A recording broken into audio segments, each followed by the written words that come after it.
Դեռևս դեկտեմբեր ամսին տեղեկացրել էի, որ առաջիկա փետրվար ամսին սպասվում է Միացյալ Նահանգների փոխնախագահ Ջեյ Դի Վենսի այցը Հայաստան։ Այսօր առավոտյան Միացյալ Նահանգների նախագահ Դոնալդ Թրամփը հրապարակայնորեն հաստատել է, որ Վենսը գալիս է տարածաշրջան Հայաստանի հետ շարունակելու խաղաղության ջանքերը եւ առաջ մղելու տրիպը, ընդգծելով Երևանի հետ խաղաղ նպատակներով միջուկային համագործակցության եւ տեխնոլոգիական գործակցության նշանակությունը։ Ջեյ Դի Վենսի այցը Երևան պարզապես արարողակարգ չէ, սա իրական հնարավորություն է, որ Հայաստանի ազգային օրակարգը մաս կազմի Վաշինգտոնի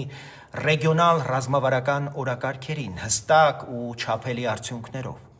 Բայց այցից առաջ շատ կարևոր է, որ մենք հստակեցնենք մեր կարիքները եւ դրանք ներկայացնենք մեկ միասնական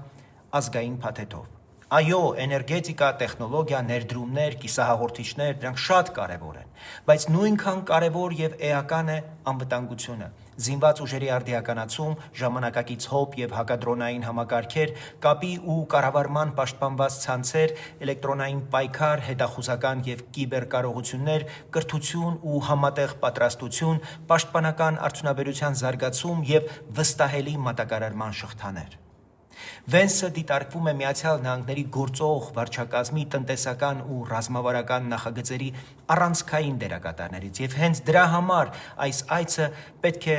վերածենք կոնկրետ համաձայնությունների, ժամկետներով, թվերով, պատասխանատուներով։ Մեր խնդիրը շատ հստակ է՝ քաղաքական ազդակը դարձնել պայմանագիր, պայմանագիրը գործիք, գործիքը պաշտպանունակություն եւ աճ։